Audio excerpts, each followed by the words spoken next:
Is Durin free-to-play friendly? Let's talk about it. My name is Juice, and let's get into it. Okay, so asking this question in the first place is really funny, because let me just ask you this. Do you think a pyro off-field sub-DPS with really high damage is going to be good on your account? I think yes.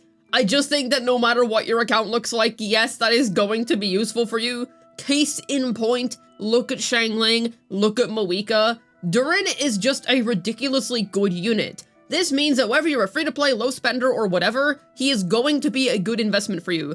If you're a free-to-play, basically anywhere where you're going to need pyro application, Durin is going to work for you. Now, if you don't need that much pyro application and you already have Moika, then sure, you can pass on him, but I will say that he is an excellent alternative to Moika if you don't already have her, or if investing into Moika would not really benefit your account specifically, because while Moika is all around a better unit because she can be a really ridiculous main DPS, there are instances in which with your limited Primo Gems you would rather go for Durin instead, namely if you're interested in Hex and Circle characters, because that's the thing. If you're looking for a Pyro sub-DPS, they do have two different specialties. With Moika, you'd be pulling her for somebody like Kinich or Chaska or something along those lines. You'd be getting her for the Notlon DPSs. Whereas with Durin, you would be getting him for somebody like DPS Venti or maybe Varka down the line, someone like a Mondstadt DPS. Or you can even play Durin with Albedo, and that actually forms a pretty decent core for a good Navia team. So with Durin, you do get quite a lot of options at your disposal, but even outside of the Mondstadt teams where he shines best, you're still just going to have a really good Pyro sub-DPS.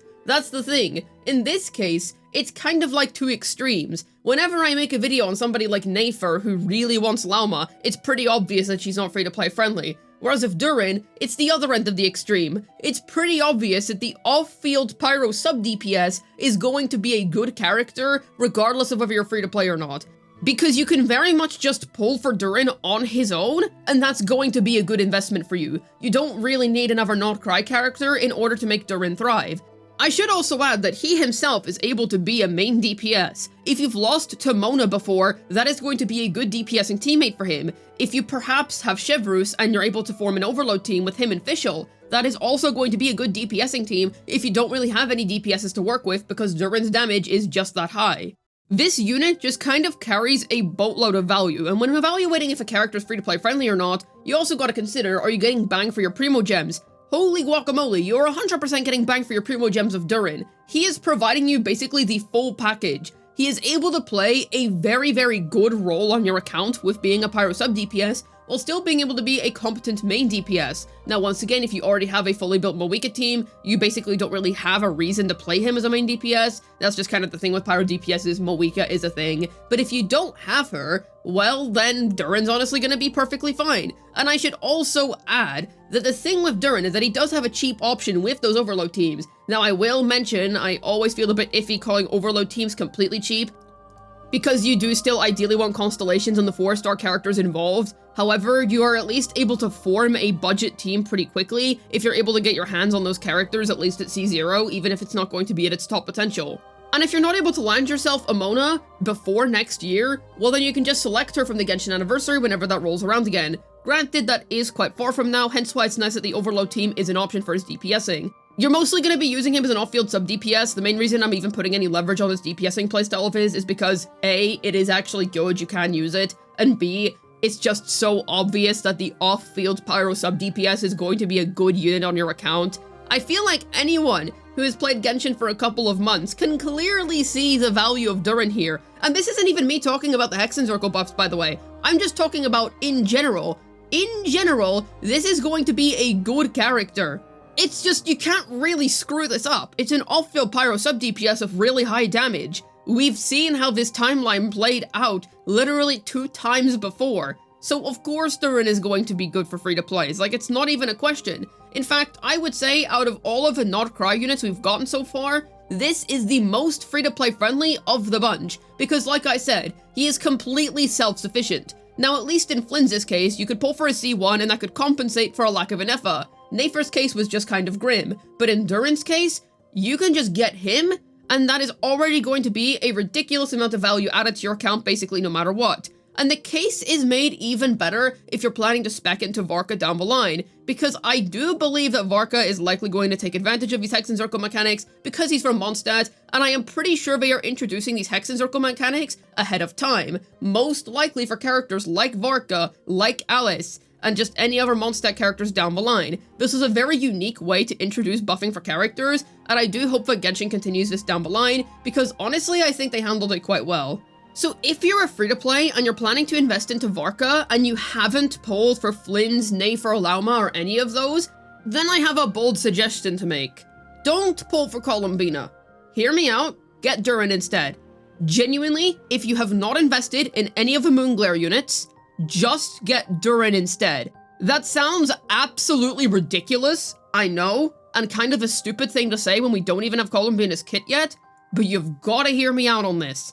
They are not just going to make a Lady Farina 2. Maybe they do. But honestly, I don't think we are going to get a second universal Hydro support Archon, or Archon equivalent. I understand it's different in Columbina's case, but you get the point. I don't think they are going to do that. Now, maybe they do, but I am 100% certain, personally, that they are probably just going to make her a really, really big Moonglare unit support.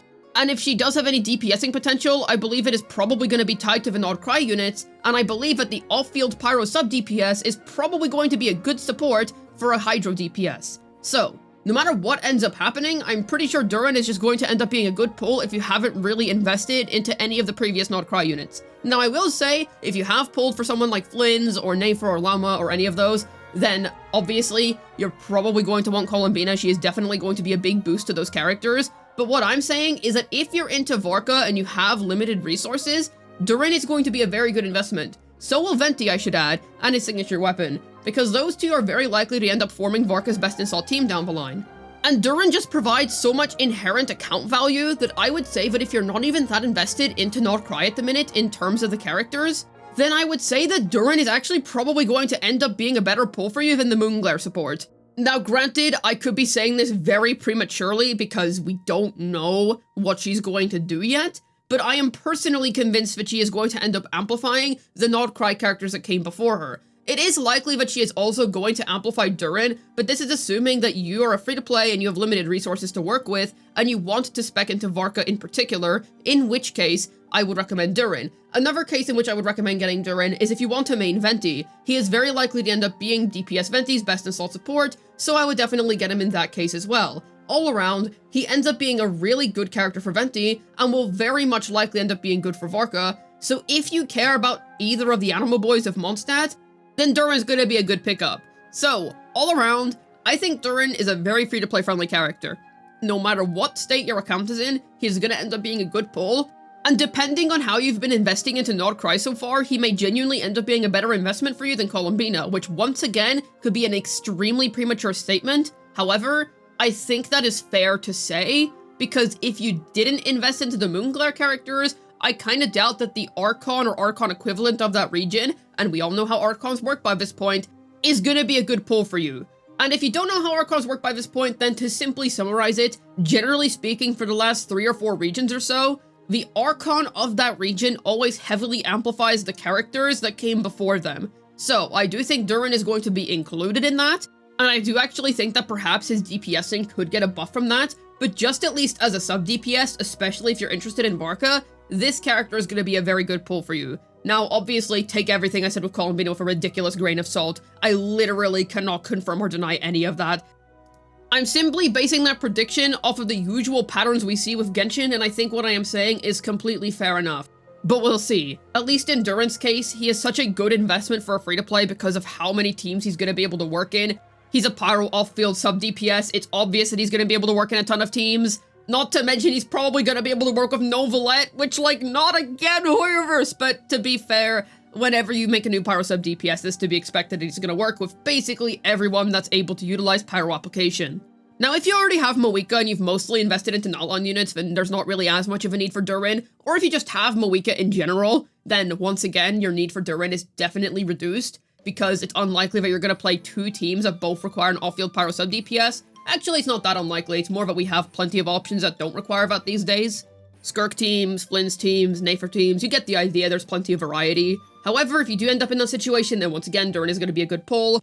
And I should add that if you do have some older characters like Albedo or Venti, then Durin's going to be able to bring them back, and it's going to be a very good partner for those two. Definitely a fantastic investment for free-to-plays, and just anyone, to be honest. I cannot shill this character enough, 100% worth your time and investment. Hopefully this video is able to tell you how free-to-play friendly Durin is actually. This has been Juice, signing out, and I think it's nice that he's able to work with Albedo. I like that.